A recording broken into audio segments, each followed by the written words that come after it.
Hi friends, எல்லோரும் எப்படி இருக்கீங்க? வாங்க குழம்பு ரெடி பண்ணிடுவோம்.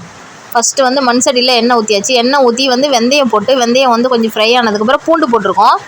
நல்லா ஒரு அரைப்பல் பூண்டு நல்லா போட்டாச்சு. அதுக்கப்புறம் பொடி பொடியாக நறுக்கி வச்சு பெரிய வெங்காயம், ஒரு வெங்காயம் சேர்த்துக்கலாம். பச்சை மிளகா போட்டாச்சு. பச்சை மிளகா 2 போட்டிருக்கோம். உங்களுக்கு உரப்புக்கு ஏற்ற மாதிரி நீங்கள் வந்து பச்சை மிளகா சேர்த்துங்க. நல்லா ஃப்ரை ஆகட்டும். அதுக்கப்புறம் வந்து தக்காளி போட்டுக்கிட்டோம்.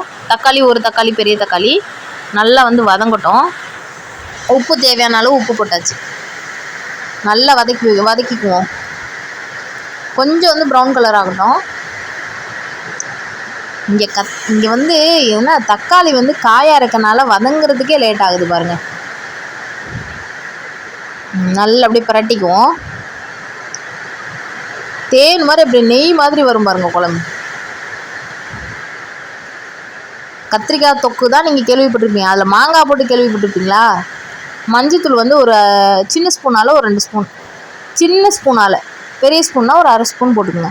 தனி மிளகாத்தூள் ஒரு ஸ்பூன். நான் வந்து 2 ஸ்பூன் போடுறோம். அதில் சின்ன ஸ்பூனில் நீங்கள் தேவையானாலும் நீங்கள் போட்டுங்க. மல்லித்தூளும் வந்து ஒரு 2 ஸ்பூன். மஞ்சத்தூள், தனி மிளகாத்தூள், மல்லித்தூள். அதுக்கப்புறம் குழம்பு மசாலா, வீட்டில் செய்கிறோம்ல, ரெடி பண்ணுறோம்ல, அந்த குழம்பு மசாலா உரப்புக்கு ஏற்ற மாதிரி நீங்கள் வந்து சேர்த்துக்குங்க. நாங்கள் 3 ஸ்பூன் போட்டாச்சு. இன்னும் பத்தலைனா இடையில கூட 2 ஸ்பூன் அள்ளி போட்டுப்போம். ஏன்னா உரப்பு திங்கிற குடும்பம் இது. நல்லா வந்து எண்ணெய் பிரிகிற அளவு நல்லா வதக்கிட்டு தண்ணி ஊற்றிக்குவோம். ஓகேவா? தண்ணி லைட்டாக ஊற்றி எண்ணெய் பிரிஞ்சு வரட்டும். அந்த அளவு வந்து விட்டுருவோம்.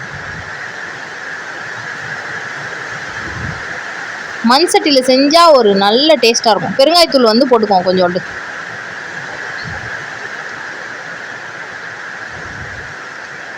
இந்த மழை டயத்துக்கெலாம் இந்த மாதிரி தொக்கு வச்சு சாப்பிட்டா எப்படி இருக்கும்? அருமையாக இருக்கும்.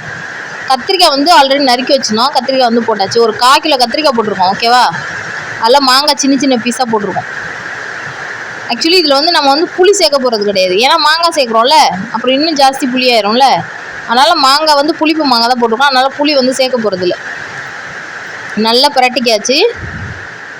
இது கூட நான் என்ன சேர்க்குறேன்னு பார்த்தீங்கன்னா, நெல்லிக்காய் வத்தல் இருக்குல்ல, மாங்காய் வத்தல், நெல்லிக்காய் வத்தல்லாம் இது கூட சேர்த்துக்கிட்டிங்கன்னா செம்ம டேஸ்ட்டாக இருக்கும்.